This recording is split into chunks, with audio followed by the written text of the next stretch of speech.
श्री स्वामी समर्थ हेच गाणगापूरचे दुसरे दत्तावतार श्री नृसिंह सरस्वती स्वामी महाराज आहेत। इसवी सन 1459च्या सुमारास श्री नृसिंह सरस्वतींनी गाणगापूर येथे निर्गुण पादुका स्थापित केल्या।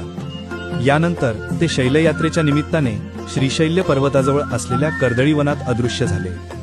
या घनदाट हरदळीच्या वनात स्वामींनी सुमारे 300 वर्षे कठोर तपश्चर्या केली। ही तपश्चर्या एवढी तीव्र होती की ते एकाच जागी स्थिर बसून राहिले।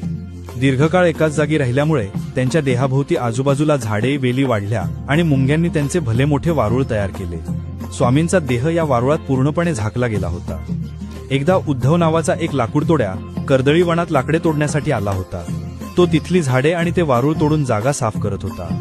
लाकडे तोडत असताना नकळतपणे त्याच्या कुऱ्हाडीचा प्रहार त्या वारुळावर बसला। कुऱ्हाड वारुळावर पडताच वारुळातून रक्ताची धार वाहू लागली। हे पाहून लाकूडतोड्या अतिशय भयभीत झाला।